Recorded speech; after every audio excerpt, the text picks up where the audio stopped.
Hot girl in coffee shop. I like the sound of this already. Old Billy Boozless. That's right, Billy Boozless. 80 days. We'll be 81 by the time you listen to this, unless I go off the rails tonight. Big fan of your stand-up and the podcast all the way from Glasgow, Scotland. Sorry, I'm yawning. All the way from Glasgow, Scotland. I'll cut to the chase. Glasgow, Scotland. That's where AC/DC recorded their If You Want Blood live album. Right? In a venue that doesn't exist anymore because I tried to find it when I was over there. I'll cut to the chase. I'm a 23-year-old guy who has recently graduated from college and moved down to London about 5 months ago to start a new job. All right? I am enjoying life in my new surroundings, and the girls down here are of another planet compared to back home. However, there is one four in particular who has caught my attention, and I'd like your advice on the best way to ask her out. The lovely Nia's advice is welcome. She'd probably have a better idea of what to do here than I would, but she's not here, as I'm in Green Bay, Wisconsin right now. All right. She works in a coffee shop near my work, and she is immense. Easily a 9.3/10. I never have a problem with women, but 90% of the time, I have had a few beers in me at the time, and my confidence is at its peak. Can you give me any advice on how to ask this girl out, given that it's a small coffee shop in full view of the general public? We had some chat. Oh, that's good. So I was going to say, go in there and start talking to her. And I'm 80% sure she's into me, but I'm shitting myself in case I get the rejection, and there's around 30 people there to witness it. Dude, fuck those other 30 people. What you have at your fingertips is a great story, no matter what happens. You either possibly meet the love of your life, right? Settle down, have kids together, and live happily ever after, or you have a hilarious fucking story. Dude, fuck that. The worst she can say is no. Who gives a shit? Oh, dude, I'd ask her out in the middle of the meal, you know, just to make the awkwardness even further. Just stare. Who gives a fuck? Fuck that, dude. If you can chat up women, it's not because you're drunk. It's because you got rid of that stupid voice in your head that says that you can't. You obviously can. Alcohol doesn't make you talk to women, all right? It doesn't make you talk to women better. What it does is it gets rid of your fucking fear so you can actually, you know, perform. This is like some fucking John Daly shit. Like he used to have a couple of Coors Lights so he'd relax more, hit the ball further. I'm not saying to go in there shit-faced. Fuck, I got to go back to this Kansas City touchdown. It was a pass.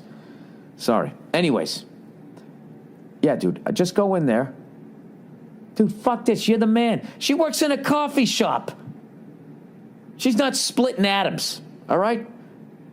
Just go in there, all right? Just go in there. Bill, just not even like fucking try to walk in like you're the man, he's some badass dude. Just fucking like block out that voice. Anytime you hear that voice, it's going to go great. Make her laugh. You know, when she said, would that be all, just ask her for a number. Dude, you know you should ask fucking Joe DeRosa. One time I was with Joe DeRosa. You want to talk about guy fearless? I was with Joe DeRosa one time. We went out to breakfast, and the waitress came over, you know, and he's kind of checking her out or whatever, and we were eating our food, and he goes, what do you think of that waitress? I'm like, she's cute. He goes, yeah. He goes, I think I'm going to ask her out. And she comes back to the table. It's like, will that be all? And he fucking asked her out right in front of me, right? And she gave him his number. Now, if she shot him down, not only, it's like that story would have left. It's not like either would just be like with you with a bunch of strangers. I could have sat there and laughed at him, which I wouldn't have. I wouldn't have laughed at him, but maybe he would have thought that I did, and he didn't give a fuck. So I think you go Joe DeRosa on this one. All right? Listen, what is the deal? You're attracted to her. You want her number to ask her out. All right? So fucking do that. That's what you want. That's the same way you handle your career in life. What do you want to do? Go do that. Who do you want to be with? You know, that's a different thing because they have a say. But you got to ask. That's it. So I don't know. I don't know what your deal is. If you're a funny guy, whatever your deal is, I don't know. Whatever you're doing, it seems to be working because you're feeling a vibe like she's into you. All right? So just stop listening to that voice going like, oh, my God, what happens if this happens? Hey, what happens if she says yes? Think about that. All right? There you go. Pregnant woman's rights. Dear Billy Vanilli, ice cream sandwich loving Burr. Oh, guilty as fucking charged. Vanilli ice cream. Billy Vanilli ice cream sandwich loving Burr. I like that one. I recently saw a visibly pregnant woman smoking. Hey, man, it's her kid. I couldn't believe with all the information we know about tobacco that this still occurs. So I made a post about it on Facebook talking about how if we can smash a window to get a dog out of a car, why can't we smack the cigarette out of a pregnant woman's mouth? That's fucking hilarious. Oddly, this didn't go well. I know you're being sarcastic. And became a discussion about women's rights to her anatomy. I am pro-choice, but smoking while pregnant should be regarded as child abuse. What are your thoughts on this liberals gone wild moment? Hope you are having a great go fuck yourself. Whatever that means. Well, yeah, dude, if you post something like that on the internet, you think some fucking morons aren't going to jump on the hook and start yelling at you? I think it's a great joke. That's what I think. I think it's a really good joke, and I think you should continue doing jokes like that because I think it's funny. And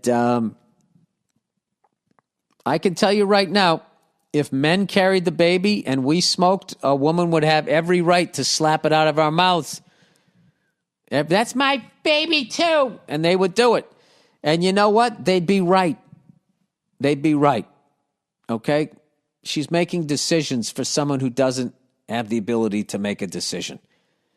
An unborn child. I mean, Jesus Christ. How do you, but as I've learned throughout the years that women are, when you're in a relationship and then you're married and there's a kid and everything, they are number one. They are the starting quarterback.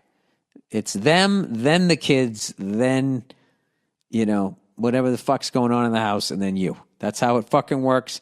That's how the pyramid is built. So it doesn't surprise me that a small number of psycho women are arguing that, but I don't believe that most women feel that. And I don't think that people really think you want to go up and slap it out of her mouth. What you should do is get a spray bottle of water and put it on the most widest, so it hits her in the face too. Oh, what are we doing? Put that out. There's a baby in there. You're welcome. Skip away. And you just do it with water. Water's all natural. Most people are dehydrated. So it's like, and smoking makes you dehydrated. So there you go, right there. Look what I did. See what I did? I saved your baby and hydrated your breastises. How could you be that mad at me? I moisturized your face while, helping your unborn baby. Like, what could be the problem? Who knows? All right, that is the podcast, everybody. I'm going to go watch the Red Sox just started playing the Devil Rays. A hard one. Dear Bill, this is going to be a sad letter, so if you don't feel like dealing with this today, I understand. All right, yeah, fuck this letter. I'm not reading it. No. Truthfully, I think I'm writing you for the same reason Catholics go to confession. Don't worry, I know you can absolve me of my sins. 5 years ago, I switched jobs. When I did, I rolled my company 401k into what's known as a self-directed 401k. My family and I also moved that year, and I took the proceeds from the house sale and dumped those into an individual account with the same broker. Oh, God. It wasn't much by some people's standards, but, dude, if it's all you have, it's a lot. It wasn't much by some people's standards, but between the two accounts, it amounted to our life savings. I did what any sane person would do and bought a bunch of safe stuff and tried not to look at it very often. Then came the pandemic. I actually sold everything at the perfect time. Yes! Okay. Oh, please tell me you didn't get into Bitcoin. I think I was the second or third week in February before everything really went to hell, but I took a long, long time getting back in, and when I did, I didn't play it safe anymore. Oh, boy, this has fucking too many twists and turns here. For a year, I did very well and doubled our life savings. And during that whole time, it never occurred to me the real risk I was taking. Cue the, oh, Jesus. Fast forward to yesterday, and it's been 2 solid years of bad decision after bad decision after bad decision. First, I was long when everything was going too down hard. What? First, I was long when everything was going down hard in 2022. Then I was short when everything was just kept going up in 2023. An absolute epic meltdown brought by tens, if not hundreds of individual bad decisions. So here I am. It's early February and there's basically nothing left. I know you're probably thinking I'm some degenerate gambling addict, but I swear it's not true. I don't bet on sports, only been to casino twice in my life and probably lost $150 combined. I drive a 20-year-old SUV and live in a regular house, don't drink, don't smoke. I just got overwhelmed slowly at first, then all at once. My question's simple. How do I forgive myself? How does a man forgive himself when his selfish and foolish actions cost the people he loves? Thanks for any advice you can give, and thanks for all the laughs over the years. God bless, and go diddle yourself. Easy. You take responsibility for your actions. You apologize to everybody, and you promise that you're going to do everything in your efforts to make it right. And then you go out and you do that. And the worst thing you can do right now is act like the game's over. Your life is over. This is a moment in it. And you know what? You've built yourself a great preamble to the story of your success, of losing it all and coming back. Do you know how many successful people I know that have lost it all and then came back? Success is not trying something, going out, being successful, and then that's it. It's not a linear thing, journey. Success is just stepping out into the abyss and free falling into something, hitting the water and then trying to swim. And there's moments where it's fucking white water and then it becomes calm and then there's a fucking waterfall. And what it is not allowing yourself to get too down or too high, and keeping between your ears positive, which is what you need right now, because right now you're beating yourself up. It's time that the pity party is over. Just tell your wife that. Just be like, listen, I want you to know that the pity, I still feel unbelievable shame for what I did, but the pity party is over, and I'm going to make you proud of me again. And then you just go out and you just fucking, whatever the direction is that you want to be going in, I don't know what you do for a living, and you build it back up again. And I'm going to tell you something. You will get, if you do that, if you don't just look at this like this is the end of your journey, it's the beginning of your big comeback, okay? I feel that, your family's always going to love you. They're going to be like looking at you like you're going to teach them. You can actually give them a life lesson here. So, the life lesson here is, you don't stick all your eggs in one basket. And I hate to tell you this, but Wall Street, you might as well go into a casino. Casino, it happens quicker, but Wall Street is 100% fucking rigged. I mean, the House and Senate voted that they can't get tried for insider trading. They make a couple $100,000 a year. Their portfolios, generally speaking, are worth upwards of $20 million. Okay, they're getting all kinds of insider trading. There's a bunch of different ways to make money still in this country. And I think the fact that you're conservative at heart is a good fucking thing. It seems like you just got a little crazy. So just learn from this lesson and tell yourself you're going to figure it out, and go fucking figure it out. My stand-up career, I mean, I've had so many fucking ups and downs in this thing where, sometimes things that were supposed to be good, this happens, it actually leads to like a down period or whatever. And I had periods starting off, nobody knowing who I was. And then all of a sudden, people knowing who I am.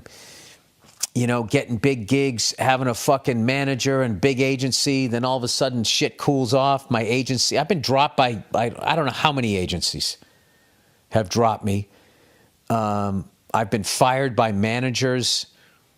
I've gone all the way from being out here in LA and having a 1-bedroom apartment and driving a car to losing all of that, going back to my walk-through bedroom apartment, living with Bobby Kelly now, and we shared the walk-through bedroom part. Like, he slept in the living room on a pull-out couch, becoming unincorporated, and just went through a 6-7 year period of just like trying to put it all back together again, just not being able to get arrested before I started to get it going again.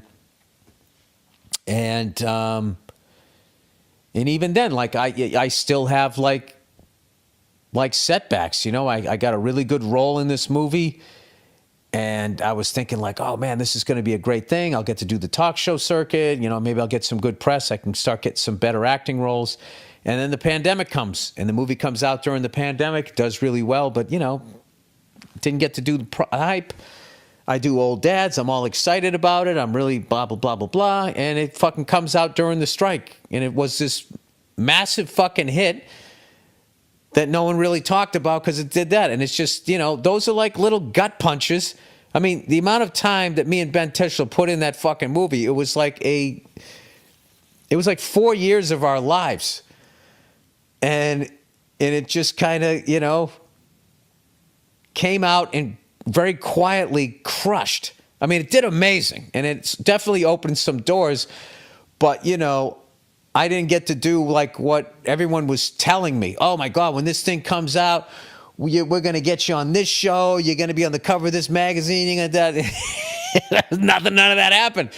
So even when you're like being successful, like shit like this still fucking happens. You know what you say? You just go, well, what am I, fucking special? Is no bad shit supposed to happen to me? Every fucking person in the business that I am in can sit down and talk way longer about getting kicked in the nuts than they can about going over the moon. Because that's kind of what life is.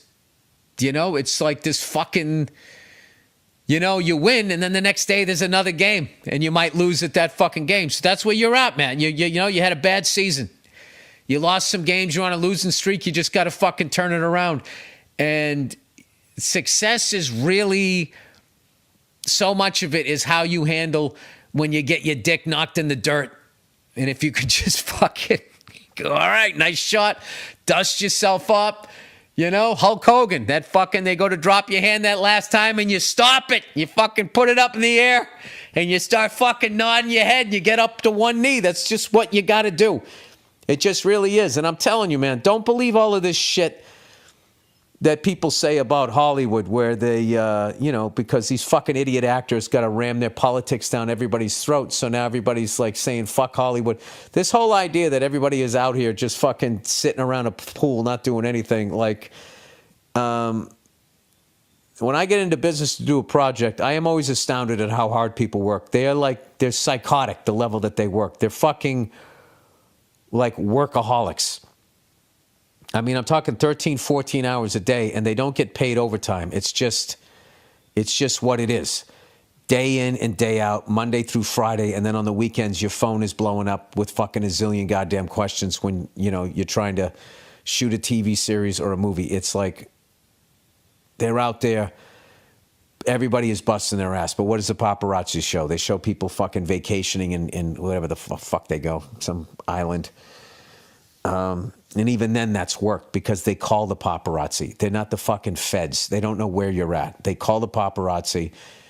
They don't eat for fucking a bunch of days. And then they put on a bathing suit and then they got to have that. Oh, you caught me. Fucking look, it's all bullshit. That's even their vacation is fucking work. So anyway, I'm sorry this shit happened to you, but you're going to fucking turn it around.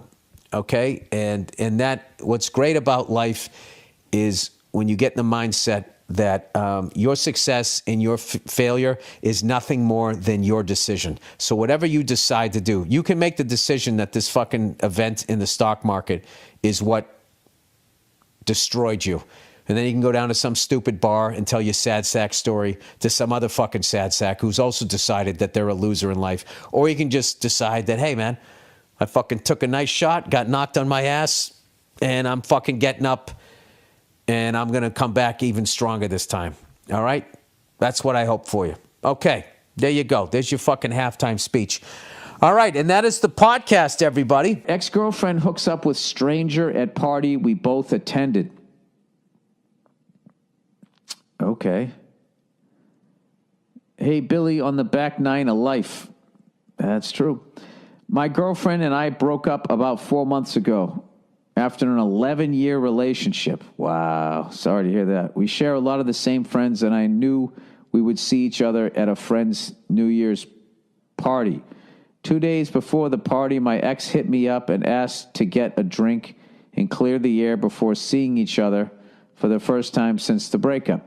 We had an awesome time, and we ended up going out again the next night and had an even better time. She then asked if I wanted to share a cab to and from the New Year's party. I agreed. Well, at the party, she met a guy, and they were all over each other the entire night. Oh, God. She ended up ditching me and going home with him at the end of the night. I have hooked up with a few people since the breakup, but never in front of my ex. And after the previous 2 nights, I was absolutely devastated by what she did. I would love any advice or insight. Thanks, and go fuck yourself. Well, it really seemed like, unless she was completely shit-faced, that really seemed a little calculated. And that right there, sir, your story right there is why I avoided staying in contact with ex-girlfriends. Not saying they were all bad, but I had a girlfriend like that, an ex. And they have like this sixth sense right as you're starting to get past and over them, they just feel it, they call you up, and they just fuck your head up all over again. Here's one for you, dude. What kind of a person would do that? Huh? The kind of person that you don't want to put your seed in. Just know that could have been the mother of your fucking children. You dodged a bullet. Congratulations, sir. Congratulations, okay? And I'm willing to bet that unless she completely fucks up her life, you will not hear from her again. Or you will hear from her because she is a sadistic person and wants to hear your reaction. She wants to hear the pain and get off on it while she goes like, well, I didn't think there'd be a problem because we were broken up. So I don't know why you're putting this on me, okay? I thought we had a nice time. We were adults. And the whole time she's just getting off on the fact that you still give a fuck. So, dude, you dodged a major fucking bullet. I mean, I would never do that to somebody. I would never.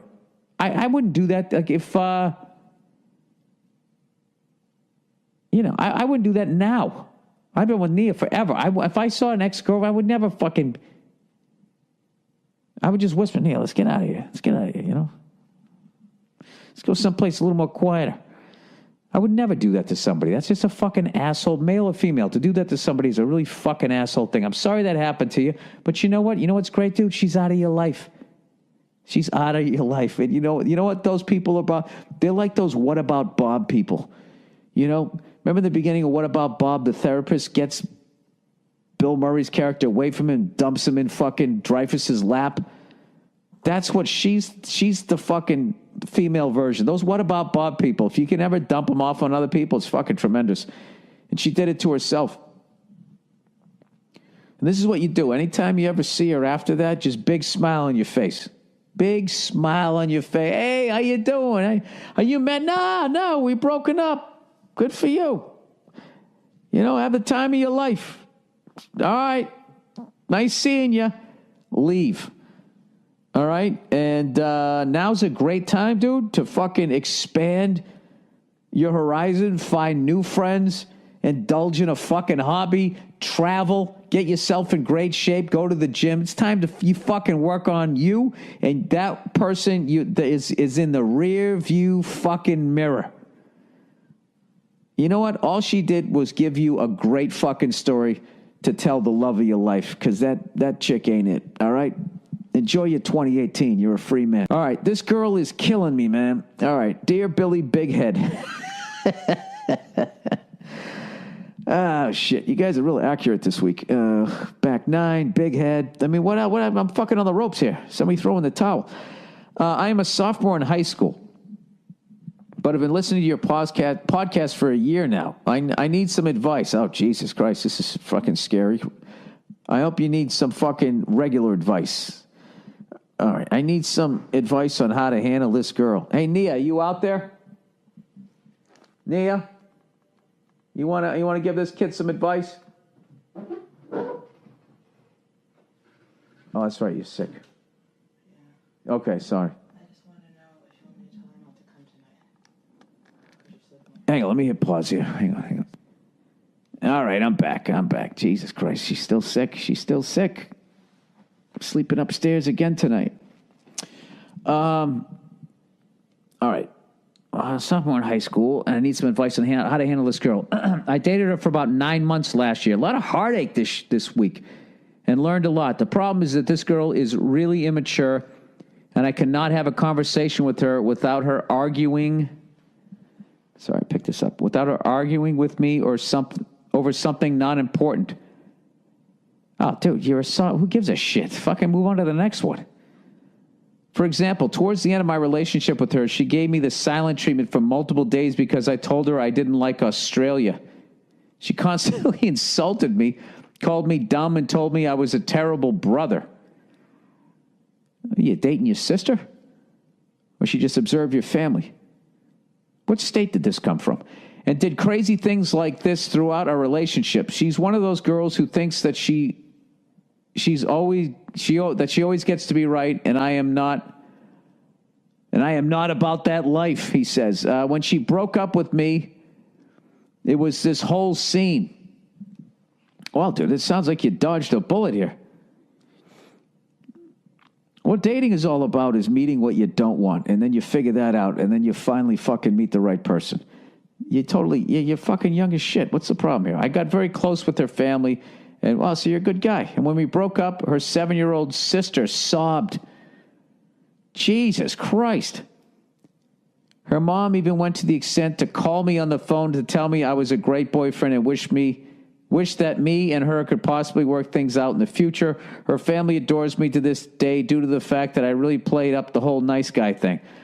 Oh, what, are you really an asshole? This is where things get even worse. She constantly leads me on, and I fall for it. Yeah, that's what being young's all about.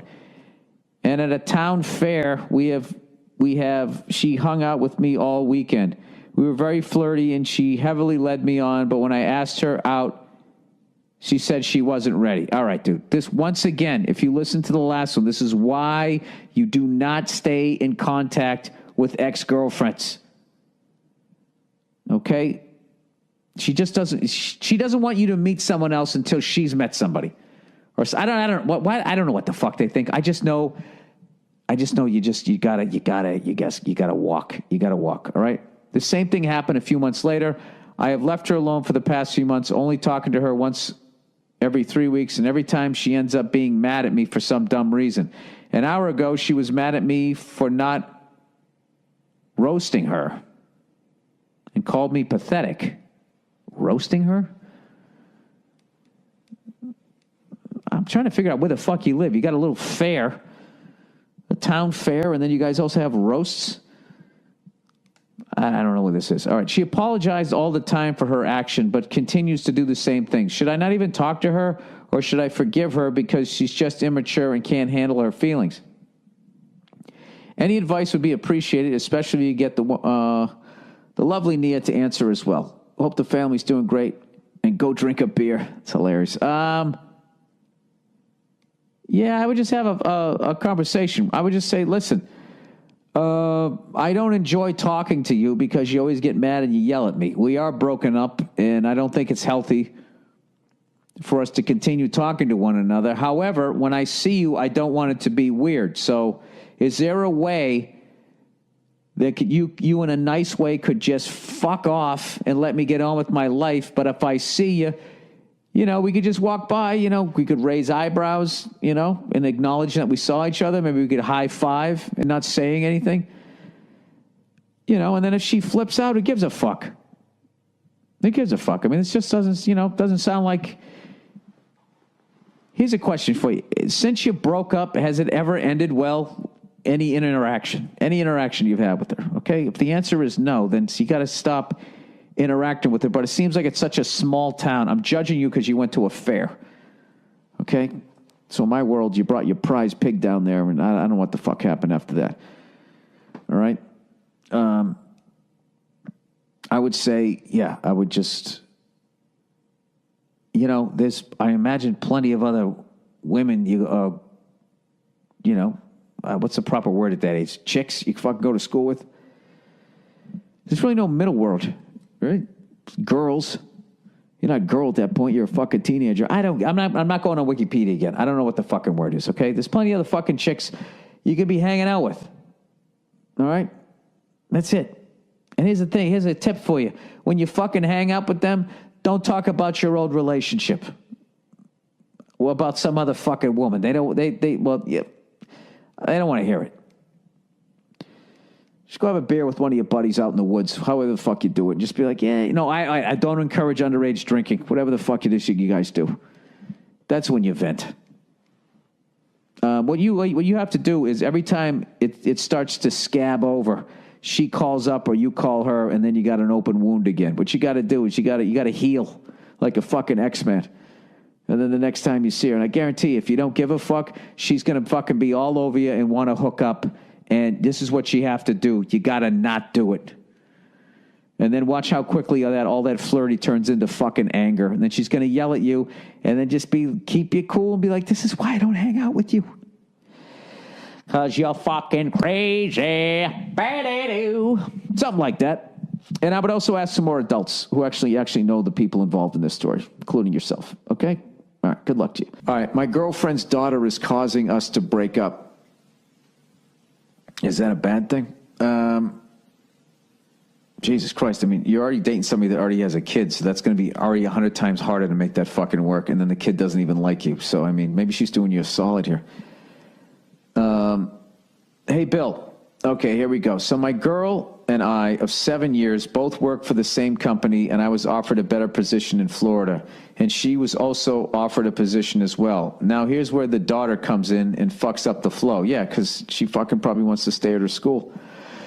Her daughter's 14, is just starting high school, and is refusing to move, and her mother is going along with not forcing her to move and is going to pass on her position. We agreed I will not move down and get things in order until she... We agreed I will move down and get things in order until she gets there in 4 years. Now, for the past few weeks, we've been getting into more fights, and her reasoning for the fight is... Sit down for this one, Bill. She says it's easier for me to leave when she's mad. She's fighting you because it's easier for you to leave when she's mad. I think that's the dumbest fucking reason I've ever heard. Also, she keeps saying I'm going to go down and find myself some black ass and end up cheating on her while I'm there. Would love to get your take on this situation and get your insight on what I should do. Thanks. And pick up a fucking drink, you pussy fuck. I would say... I'd say there's a staggering lack of trust. I think the key here is to not get into an argument with her, is to just sit down and try and discuss it with her and just say, listen, we agreed that this is what I was going to do, and now what it is I think this is what happened. What she did is she did what was best for her daughter, and she put herself with you in second. But she still sounds like cares about you, and the fact that you're down there, she's worried that you're going to leave, and she misses you. I think that that's what's happening.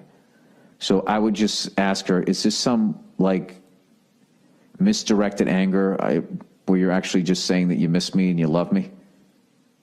Is that what you're saying here? We could work through this. And then if you're really not going to fuck around on her and you're really going to see it through, then you ought to be able to just say, listen, I'll do whatever it takes. I'm going to be there in 4 years. If you're not lying, I think you ought to be able to work your way through it.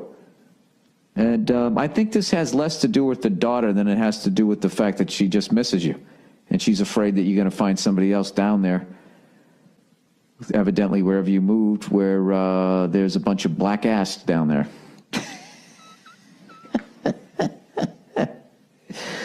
That's what I would guess. So you guys need to get on the same page, and you need to have an honest moment with yourself before you fucking slowly tear the Band-Aid off. Either get the fuck out of it or totally commit to her. I mean, 7 years at this point, why aren't you dropping a fucking ring on her?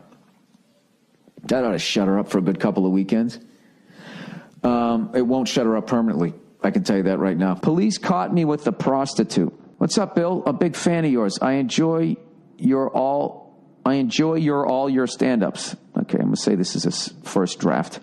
Your Netflix originals, especially Efforts for Family. Thank you. And your interviews on YouTube, mostly the ones on Conan. I'm 28 years old, single, no kids, live alone, kind of a loner. I smoke weed. I work midnight at a gas station. All right, let's do this again. 28 years old, single, no kids. I live alone, kind of a loner. I smoke weed. I work midnight at a gas station. I never go out. I don't drink. I don't do any kind of clubs or hardcore drugs. I just get horny. I usually have girls, but not this time. Talking to. Somehow I managed to be rude by asking them if they enjoyed giving head. Oh, boy. I got to say, man, I got caught up. Tomorrow I have a trial, and I'm a little nervous. I have to get a court-appointed attorney. I don't trust anyone, though. The lawyer I was supposed to have wouldn't stop asking me for money when I told her I have it in 3 days. I don't lie. I'm honest as fuck. All right. I always get nervous when people say I don't lie. Anybody knows me knows I tell the truth. I didn't do that. All right. So basically what happened, I got pulled over by the cops telling me straight up they saw me talking with a known prostitute. For sure, it was a sting operation, even though she showed me her tits. She was cute. Too cute, if you ask me. A little too cute. So she got in my car and asked me what I wanted. I told her, but she wanted more money, so I said no thanks. She got out, and I decided to go home. I pull out into the street, and literally not even 30 seconds later, I see lights come on behind me. Luckily, I didn't go to jail. They gave me a ticket and impounded my car, though. All right, so what's the problem? I've been bullshitting my mom. I told her the car's in the shop. I thought you said you don't lie and that you're honest as fuck. Anyways, I had to spend $2,000 to get it back, but it was in my mom's name, so I had to come up with another lie. I thought you said you didn't lie. You're honest as fuck.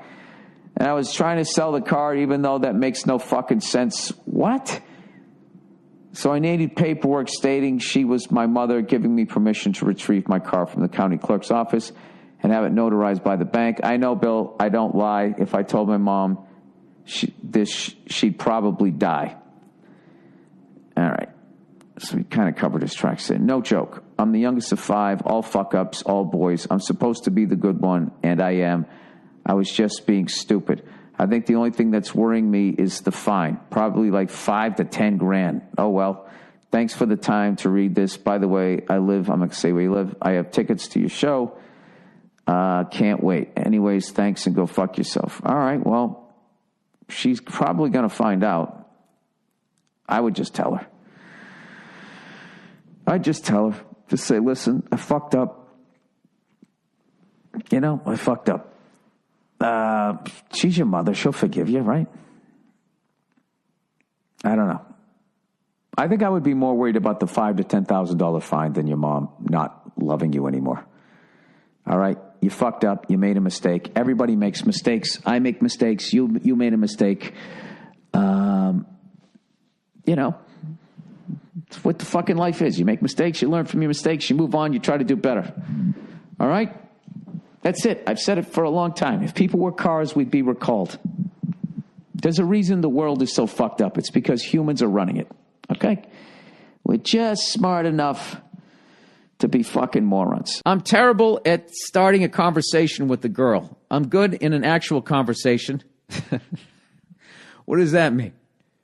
Oh, okay. So you can just like if someone says, "Hey, welcome to fucking Denny's. Can I help you?" You're like, "Yeah, I'd like pigs in a blanket." Dude, I'm crushing that shit. Anyways, but I rarely get. Anyways, I'm good in actual conversation, but I rarely get there because it starts off bad. What advice can you offer? Do you have any lines or topics that would work? Thanks, and go fuck yourself. Dude, you're just going to have to learn to have a sense of humor about yourself. You're going to have to fucking bomb. You're just going to have to go up and bomb. There's no fucking, hey, baby, what's your sign line that works. You got to just come up. Here's the thing. If you're not good at hitting on women, don't go to a fucking meat market. All right? What you got to do is you got to chat them up while you're just doing, Jesus, dude, it's been so long since I've been fucking singing. I was never good in the meat market bars. I was always better. Like, I met women on the train. I met them in, like, the fucking gym. I met them, like when we were doing, like, we're both riding on a fucking train. You know what I mean? And they have their guard up. I guess you're not going to be a mugger. What the fuck would I do? How would I talk to them on a train? I would just wait for someone. If I saw someone that I liked on a train, the only way I could start up a fucking conversation is if some crazy homeless guy got on the fucking, or some crazy person got on the subway and everybody's got that, oh shit. And then you make eye contact with them. And then I always had a joke about the fucking homeless guy. That's right. I took the piss out of somebody who didn't have a house. And that would break the ice. And then maybe, you're on the subway. It's like speed dating. You got to try to get the fucking number before they get off. But if you're not good at conversation, you got to get good at it. And I would say the gym's kind of creepy. Hey, what are you working on? She's fucking bent over, doing bent over rows, whatever the fuck it is. The only advice I have it's just like doing stand up. You just have to get on stage and you have to figure it out. So that's what I would do. I would get over your fear of bombing by getting out there and just bombing and have a sense of humor about how fucking bad it's going. Laugh at yourself and just keep swinging away. Just keep swinging away. I don't know. Just go Ron Burgundy. Just be like overly arrogant about yourself, how fucking awesome you are, and just say you know that she's thinking all this awesome shit about you. If you're an average looking guy, she'll think it's fucking hilarious. And you're kind of taking the piss out of yourself. There's that angle. You know what I mean? I don't fucking know. You going to ask a married guy? I have no fucking idea anymore. Somebody help this guy. You know what? Why don't you guys send me in your best icebreaker lines? And the only one I think I ever had a good opening fucking line was when I wanted to hit on this woman who was, I already told you this. I wanted to hit on this woman who was with this woman who was a redhead.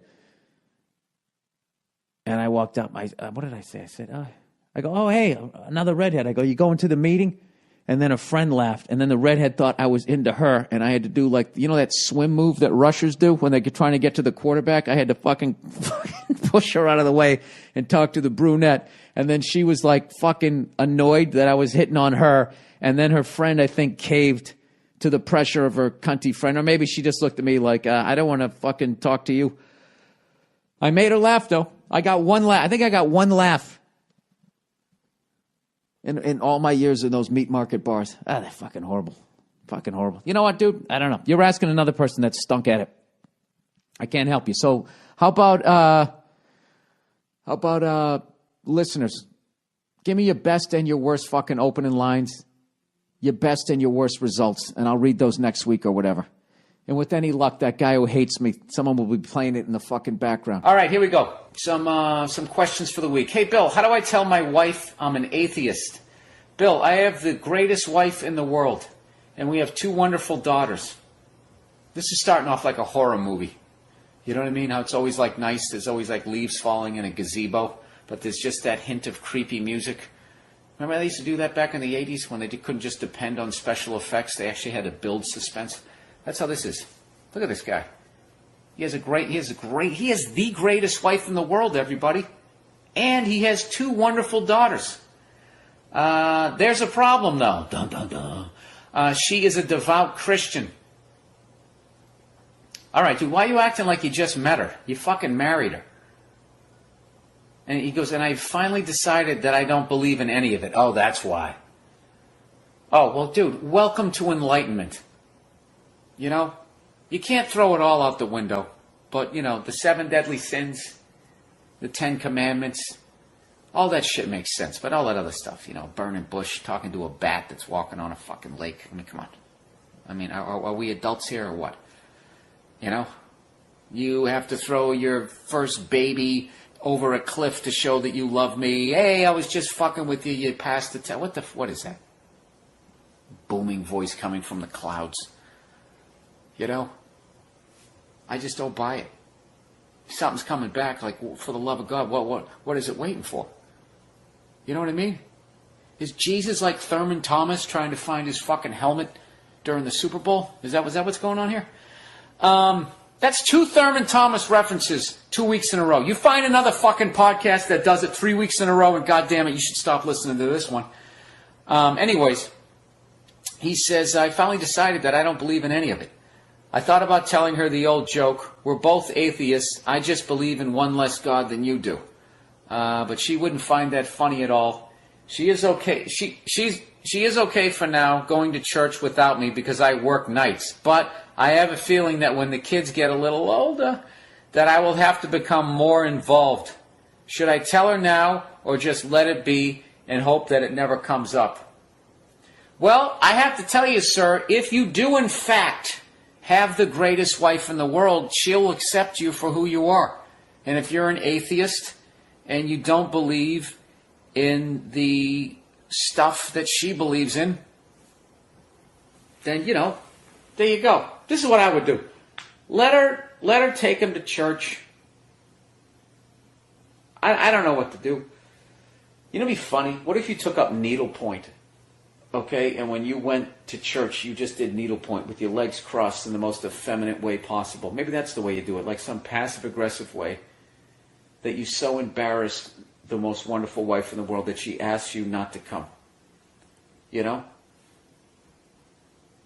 What if you do like a needlepoint that just is like little atheistic sayings, and you make pillows, and when they have like the church drive, like the bake sale, and they wash your car, you sell the pillows that you sewed during the Mass.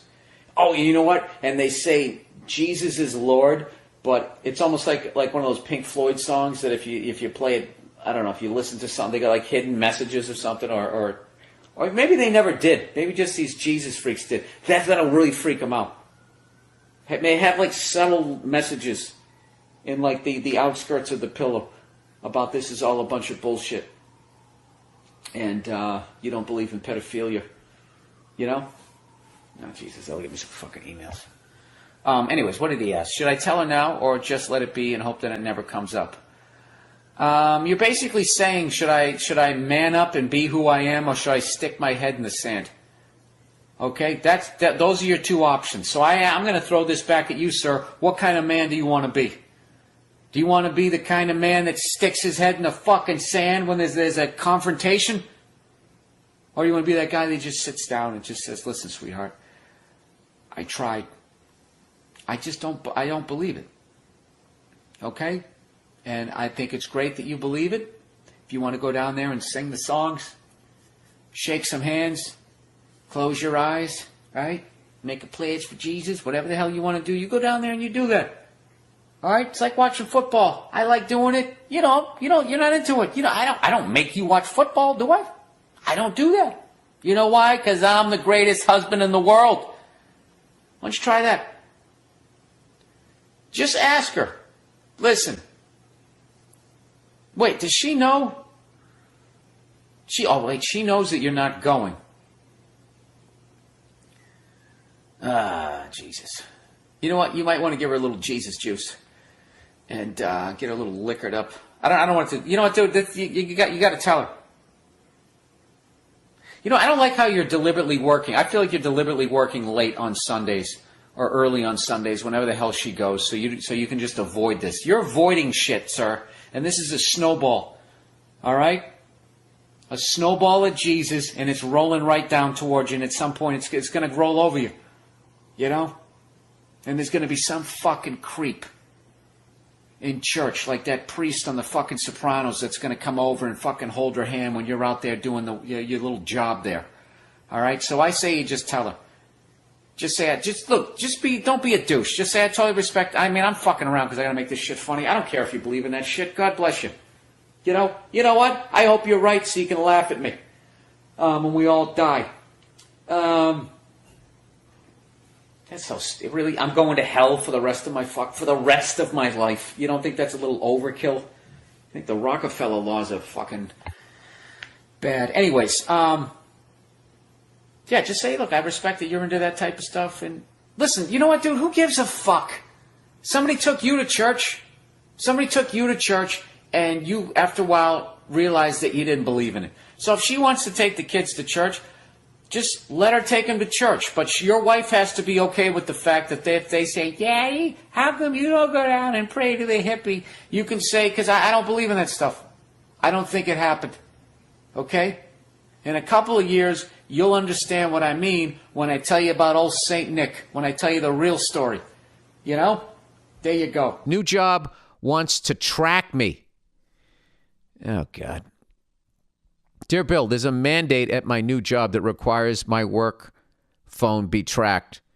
This wouldn't be an issue, but on my first day, I had lunch with a guy who was giving his notice at the end of the week. He wasn't too disgruntled. I asked him why he was going to leave, and he told me with a straight face that the company overstepped some bounds. I love this guy. They overstepped some bounds. I'm out of here. They sent him a gift card for his birthday to a place that he shops at, except he never told anyone he shopped there. And it's a niche store. Yeah.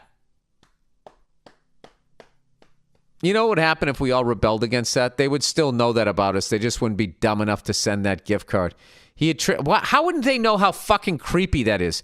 He attributed it to them reading all his work emails or tracking the browser on his computer, and had no shame in using that info to buy him a birthday gift. It's a huge pay increase, so I think I'll stick it out for a few months because I have bills and student loans. Well, that's how they get you. But I'm going to be very careful about what I say and do.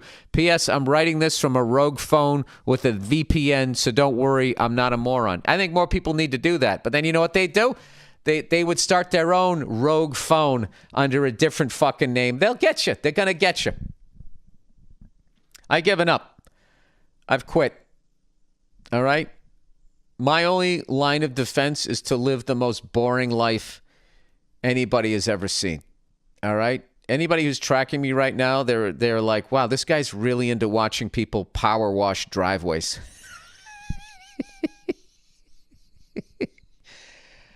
It's not all that. Real jobs. Hey, Bill, I'm 35. All right? Not old. I'm not young. Just sort of hanging there in limbo. Too old to go to a club. Too young for an AARP card. I used to work in tech. Now I own a diner. I saw you posted something to your Instagram about diners and the dying breed of a local restaurant. There was this whole thing about how diners were during COVID got hit really hard. And these guys were talking about what it takes to run a diner, which is really interesting to me because it looks easy. You know, got that flat top grill going. You know, let me get two over easy. Two over easy. You know, you usually make that. You know how to make. I just didn't realize all the overhead and all of that crap. You know, people chewing and screwing, dining and dashing. Bipping and bopping. I have very little experience. Wait a second. Where am I? Okay. It's been a lot of work, but it's very rewarding. Oh, this is something this person does, I guess. I had very little experience, but I sought out knowledge from some veterans of the diner business, and they were very happy to help. COVID really destroyed a lot of these businesses. Is there anything better than a great diner? And what's a great diner? It's clean and they butter the toast. They don't bring the fucking toast over with butter to the side that's cold, and then I got to tear apart the fucking warm bread that you're calling toast. Sorry. I've read that half of all second and third generation diners closed down. 7 out of the 10 in my city closed down by the end of 2021, so I believe it. Government didn't do shit for actual small businesses. How did they go out of business when people were ordering food? I guess they weren't ordering from them. Dude, is there anything better than going to a fucking diner when you don't have anything to do that morning? You got the local paper. That's the greatest. And you watch all these people fucking walking in. Hey, Mark. Government didn't do shit for actual small businesses. The loans were exploited by big companies, and the math never added up in terms of the damage done versus the money they gave out. I really hope another wave of hipsters come back around and start bringing the old stuff back so you have somewhere to drink your root beer float, you dandy. Yeah, so do I. Oh, what a surprise. Big companies taking advantage of money being handed out by the government. Yeah, taking advantage of the bankruptcy laws and that type of shit. That's what rich people do. That's what they do, and then they act like they're one of you. Yes, they do. And then what happens? They fall off a bicycle. You see that there? Little Trump jab, little fucking Joe Biden. That's what it's okay. You want level trashing of both sides with no salute. That's what I offer people. I trash both sides and offer no solutions. That's what we do here. All right, plowing ahead. Bill, so something kind of ridiculous happened to me the other day, and you're the only person who I think might appreciate my point of view on the matter. Okay, so there's this really good-looking lady that works at the sandwich shop around the corner from my job. So I've been going there for like a year now, and I've always wanted to say something to her, but never did because either the place was too busy at the time or I just pussied out, usually the latter. So the other day, I finally man up and decided to say something, and it went a little something like this. I go in after 2, so it's not as busy. I place my order. She makes me a wrap. She hands me a wrap, and I say, "Excuse me. I've been coming in here for a while, and I've always wanted to introduce myself." And before I can even get the words out, her smiling expression turns blank. Her lips seal tight, and she kind of looks up at her eyebrows with that, "you got to be fucking kidding me," look all over her face. I can only equate... shit, I just hit the wrong button on my computer. He goes, "I can only equate the look to an employee, what an employee might have when they're done with their work for the week, and on Friday evening, right as they feel like they're going to get out of there, the boss comes and drops another hour's worth of paperwork on their desk. They can't say anything, but you know they're thinking, you fucking prick." So what I end up saying after I get this look from this chick is, this is basically what the guy says. He said, "Excuse me, I've been coming in here for a while, and I've always wanted to introduce myself. You know what? Fuck it. Never mind." And he goes, "I turned around and I just walked out." All right. And he goes, "Now here's my issue." Dude, we've all been there, all right? We've all fucking been there. All right. So he goes, "Now here's my issue. It's not that I was rejected. Big deal. That shit happens all the time, right? That's like an ongoing theme in an adult life, and I've learned to live with it." Jesus, dude, don't jump off a cliff here. He goes, "My problem is that society," I can't even talk, society. "My problem is society dictates that the guy should approach the girl, and all the girl really needs to do is look pretty, throw a few signals, and wait for dudes to start clamoring like morons. Is it fair? No. But then again, it's really not a big deal. It's one of the situations you grow accustomed to. But if that is the case, and if all women have to do is be pretty, then say yes, or go fuck yourself, could they at least wait 30 seconds for me to say whatever retarded shit I'm thinking before they shoot me down? All she has to do is wait a minute and say, no thank you. But instead, I get cut off by stink eye mid-sentence. Should I have told her to go fuck herself? What are your thoughts on this sort of shit? Your true and loyal fan, Bobo the douchebag."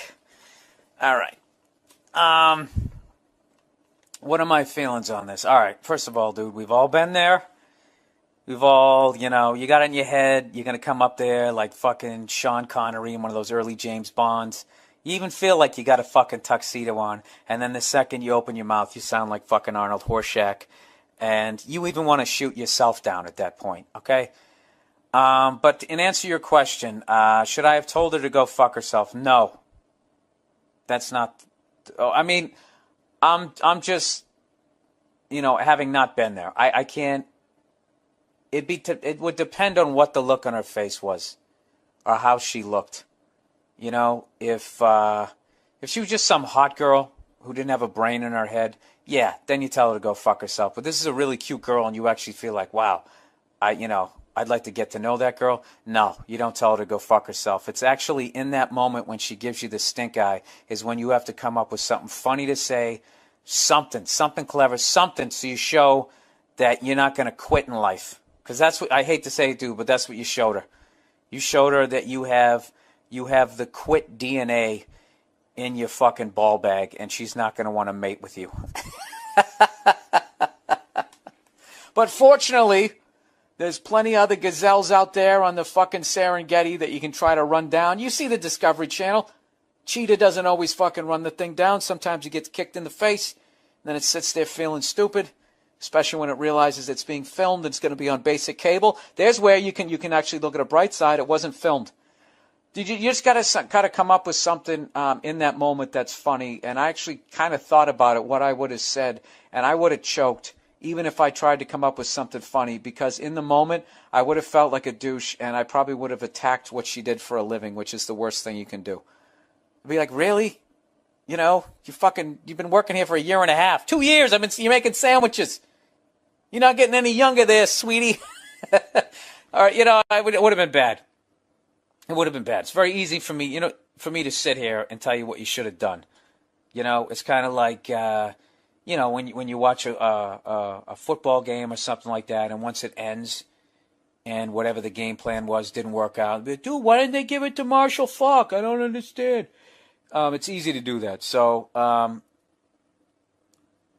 don't know what to tell you. Like, it'd be funny. You got to go back there and keep ordering sandwiches. I don't know. That's fucking humiliating. You might have to find a new place to get a sandwich, dude. I got to be honest with you. I don't know how you pull yourself out of that one. What did you say? You know what? Fuck it. Oh, this is what you do, dick heights. You just walk in, just kind of be a dick, When you just walk up, hey, sunshine, or something. Don't listen to me. All my shit just always ends up with, there's a reason I get heckled as much as I do, because I'm an asshole. But as far as like what you said earlier, because I know there's a lot of women pulling their fucking hair out right now when you say all a woman has to do is be pretty and wait for the offers to come in. I don't know, dude, if you ever had a girlfriend, first of all, that whole thing of looking pretty from my standpoint and my experience takes at least 4.5 fucking hours. And you never know. That girl might have been giving you the stink eye because she's a really good looking girl, and she has a job where she deals with the public. So believe it or not, the amount of ugly fucking out of shape dudes who actually don't have a problem approaching beautiful women is actually it's pretty high. I mean, personally, I think it's funny, but if you're a woman, it's not as funny. And I think that's something that took me a long time to realize how uncomfortable that feeling can be. Because guys think, dude, I would love to be standing there and women hitting on me. But what you have to do is you got to see how we're physically made up. The fact that a guy, what if there was this thing that physically could beat the shit out of you and it wanted to enter your body? That's the only way to try to put yourself in and what if you're not attracted to it and you feel it getting angry when you're trying to communicate that, you're all set, And then there's the option that if they wanted to, they could give you a forearm shiver and begin to execute their plan, Oh, Jesus, how do I talk myself out of this one? You know what it's like?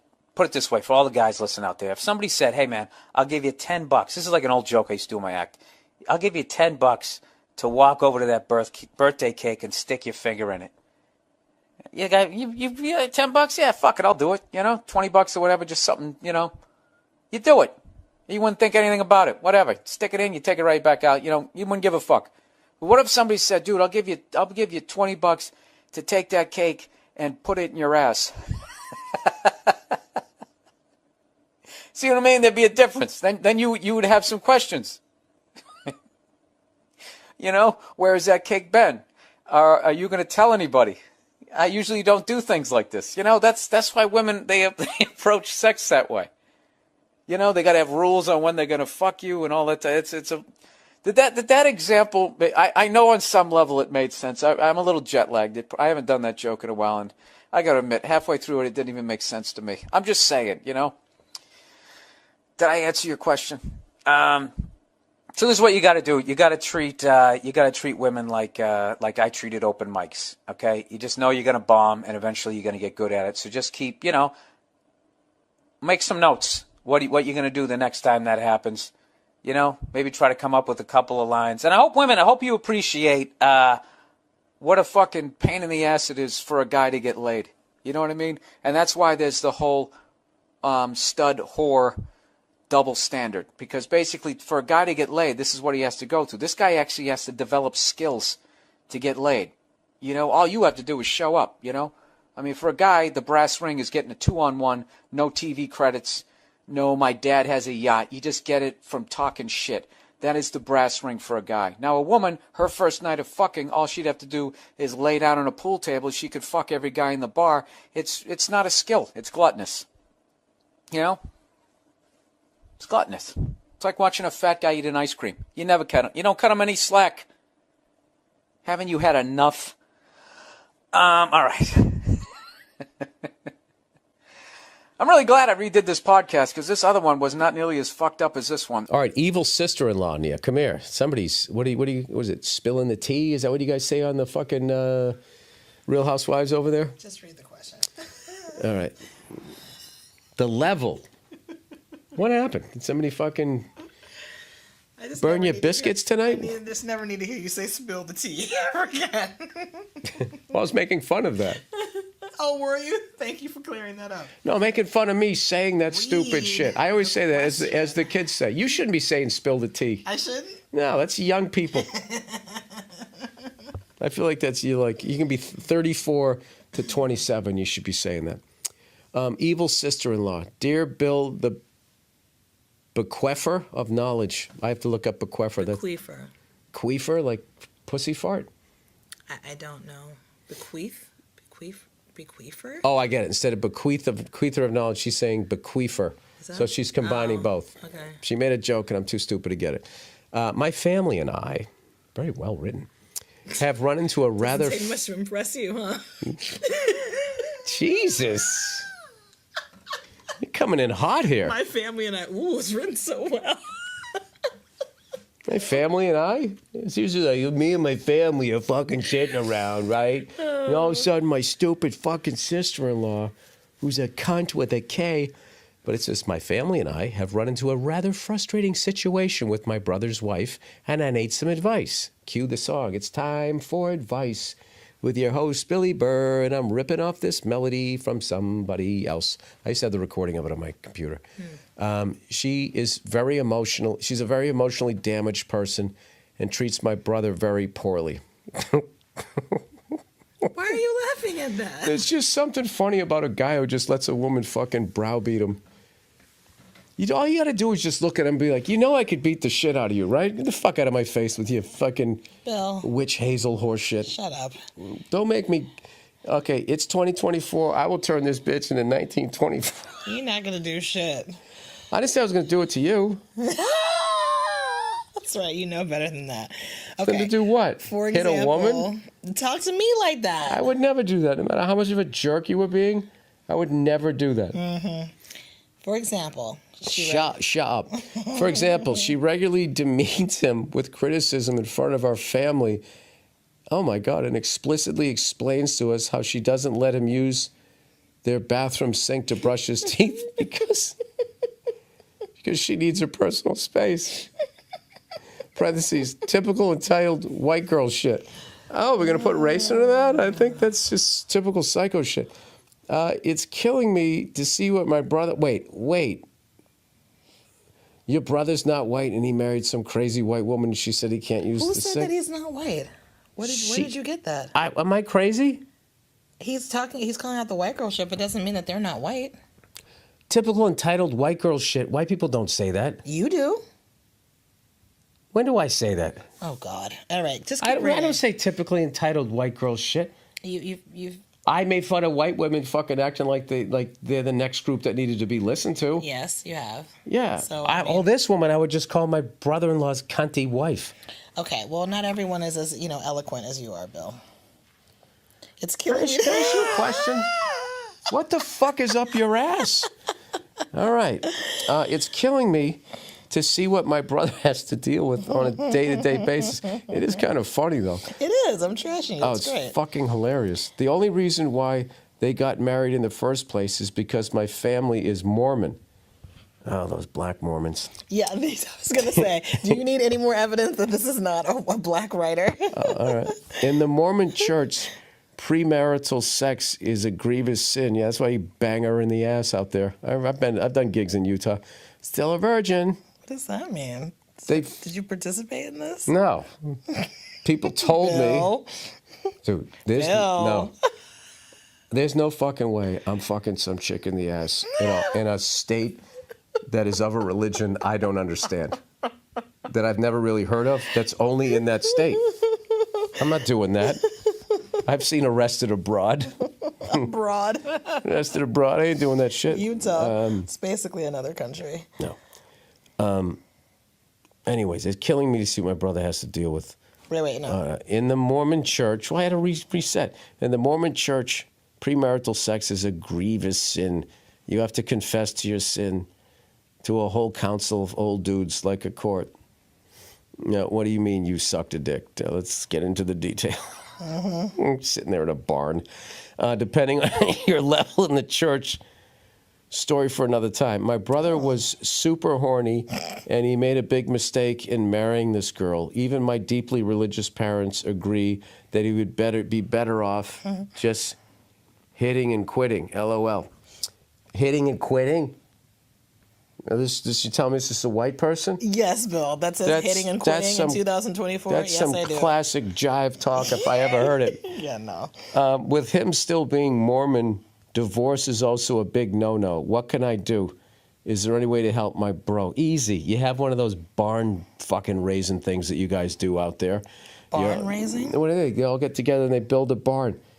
And What is that supposed to do? So you just do a Buster Keaton thing, except the door doesn't go over her, the fucking actual barn does, and you kill him. You kill her. You accidentally kill her. What are you talking about? I'm talking about fucking, you just go, hey, we need to fucking build a barn because the harvest is coming in. You talking about setting it up so something falls on her? Yeah. Don't give that advice to people on the podcast. First of all, what I'm talking about is what the Amish does. The Amish do that shit. I don't. The Amish, I don't know what they do. have hipster beards and they have a big red triangle on the back of their fucking Yeah, carriage. they don't use electricity, and they like hate normal people. Yes, and then you go on Instagram They and like despise them. they're like, they never get sick. They don't ever die. No. That's why their beards are so long. Do I have any advice? There's nothing Yes, you leave can that do. religion. No, he's talking about what can he do for his brother. There's nothing you can do. Your brother decided It's to a marry she. her. Isn't it a she? He just said, my brother. It's killing me to see what my brother has to deal with. I know, but isn't... Oh, you think this is a woman who's writing it? I don't think I so. thought it was. I don't fucking know. I don't think. I just know it's not unfortunately, I Danny don't think- Glover. I think you just be there for your brother when your brother complains about. Does your brother complain about her? That's the other question. Like, is your brother unhappy or is your brother okay with it? Because if your brother's okay with it, then you just have to deal with it. But if he is suffering, then definitely I feel like lend an ear, listen, be supportive. Whatever you want to do, I'll support you. And but don't give advice. Just let him vent. Right? Don't you think? Well, can't you go in front of those old people and say in a nice way, I'm having a really difficult time? It's not how it works. They'll be Well, wait a minute. They'll Don't- be like, take another wife. But I thought women... You're Mormon. Oh, that's what you take another wife and you fucking treat her extra nice. Just Why are get a you new so one. nice to her? Well, because she lets me use her sink. Yeah, like that's the thing. Like you just take one is too annoying. You just get another one. You don't divorce them. You're just like, all right, you know what? That some people do that with cars. You just leave her in the front yard, like that car you're gonna fix up someday. I'm gonna trim this. Yeah, people don't know what you're talking about. She's picking sorry. a fucking His eyebrow hair. my eyebrow hair. There's one super long eyebrow.